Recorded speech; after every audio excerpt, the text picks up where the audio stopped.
Hello everyone. Today I am going to take a class about simple past or past indefinite. So the pattern subject plus past form of verb plus object or something. Next rules. First rule, it is used to indicate an action completed in the past. অৰ্থাৎ অতীতত হোৱা কোনো কাৰ্য বা ঘটনা বুজাবলৈ গ'লে simple past বা past indefinite যিটো পেটাৰ্ণ আছে সেইটো আমি ফলো কৰিব লাগে. For example, he came here yesterday. Rule number 2, it is sometimes used to express a habitual action in the past. অৰ্থাৎ অতীতত হোৱা কোনো অভ্যাসগত কাৰ্য বা অস্থায়ী অভ্যাস বুজাবৰ কাৰণে simple past বা past indefinite ব্যৱহাৰ হয়. For example, he always played cricket in my boyhood. Boyhood অৰ্থাৎ ল'ৰালি কাল, চ' এটা habitual action of the past সেইটো ইণ্ডিকেট কৰিছে ইয়াতে, আৰু সেইকাৰণে কি হৈছে এইটো simple past বা past indefinite হৈছে. Rule number 3, it is used to denote the time of an action which was going on in the past. অৰ্থাৎ অতীতত কোনো এটা কাৰ্য চলি আছিল আৰু সেই চলি থকা যিখিনি মুহূৰ্ত সেই মুহূৰ্তখিনি বুজাবৰ কাৰণে বা সময়খিনি বুজাবৰ কাৰণে simple past বা past indefinite ব্যৱহাৰ হয়. For example, she was singing when I went to her home. So' ইয়াতে অতীতত কাম এটা হৈ আছে কোনটো? she was singing, দুটা ক্লজ আছে ইয়াতে. চ' তাই গান গাই আছিলে when I went to her home. চ' এইটো কি হৈছে? went. এইটো simple past বা past indefinite হৈছে. কিয়? কাৰণ সেই যিখিনি মুহূৰ্ত বা যিখিনি মমেণ্ট সেইখিনি ইয়াতে ইণ্ডিকেট কৰিছে কিহে? ইয়াৰ যিটো next clause I went to her home. So' ইয়াতে went, সেইকাৰণে কি হৈছে? simple past বা past indefinite হৈছে. Rule number 3, it is used to denote about an action in the past whose time is not mentioned. অৰ্থাৎ অতীতত হোৱা কোনো কাৰ্য বা ঘটনাৰ সময় স্পষ্টকৈ উল্লেখ নাথাকিলে simple past বা past indefinite হয়. এইটো আমি প্ৰেজেণ্ট পাৰফেক্টতো লিখিব পাৰোঁ আৰু নেক্সট আমি simple past বা past indefiniteতো লিখিব পাৰোঁ. For example, I went to Delhi several times. মই বহুবাৰ দিল্লীত গৈছোঁ. ইয়াতে কোনো টাইম মেনশ্যন নাই, কেতিয়া গৈছোঁ, কোনদিনা গৈছোঁ, কিন্তু এইটো কি হৈছে? এইটো simple past বা past indefinite হৈছে.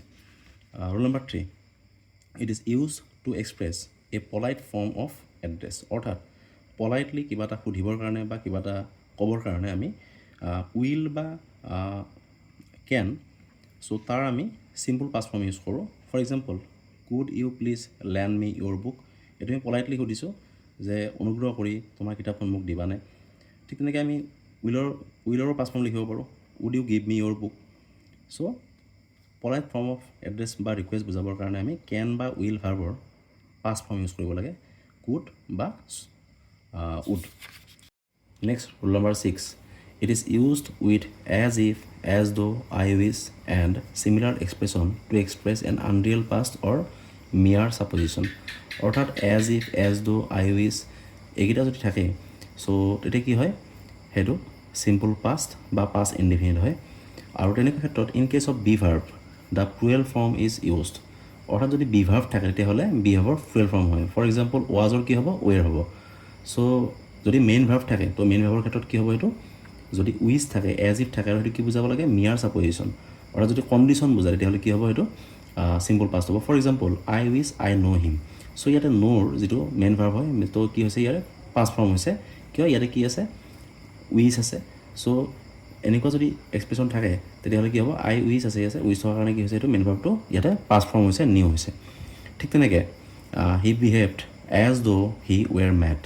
চ' ইয়াতে তোমালোকৰ যদি কুৱেশ্যন থাকে, কুৱেশ্যনত বি বুলি দিব, অৰ্থাৎ বি ভাৰ্ব দিব ইয়াতে. চ' হি বিহেভড এজ দ' আছে, আৰু বি ভাৰ্ব থকাৰ কাৰণে ইয়াতে কি হৈছে? ইয়াতে একচুৱেলি হিৰ লগত ৱাজ হয় জেনেৰেলি, বাট এনেকুৱা কণ্ডিশ্যনত এনেকুৱা যদি এক্সপ্ৰেশ্যন থাকে তেতিয়াহ'লে কি হয়? চ' বি ভাৰ্বৰ প্লুৰেল ফৰ্ম হয়. চ' হিৰ লগত কি হৈছে? সেইকাৰণে ইয়াতে ৱাজ নহয় কিনে কি হৈছে? ৱেৰ হৈছে. He behaved as though' he were mad. Next, rule number 7, it is used after the expression it is time. অৰ্থাৎ ইট ইজ টাইম যদি এক্সপ্ৰেশ্যন থাকে তেতিয়াহ'লে কি হয়? এইটো আমি চিম্পল পাছত লিখিব লাগে বা পাষ্ট ইনডিফিনিট লিখিব লাগে. For example, it is time we did our work, it is time we went to bed. Rule number 8, it is used to denote the second event among the two events that happened in the past.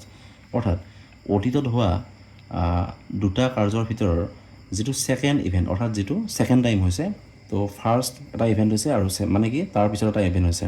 তো যিটো first event already আমি পাইছোঁ, সেইটো আমি পাম, সেইটো কি হ'ব? সেইটো পাষ্ট পাৰফেক্ট হ'ব. আৰু যিটো ছেকেণ্ড ইভেণ্ট সেইটো কি হ'ব? চিম্পল পাষ্ট হ'ব. He had gone to Tezpur before he went to Guwahati. So' দুটা ইভেণ্ট হৈছে ইয়াতে. He had gone to Tezpur before he went to Guwahati.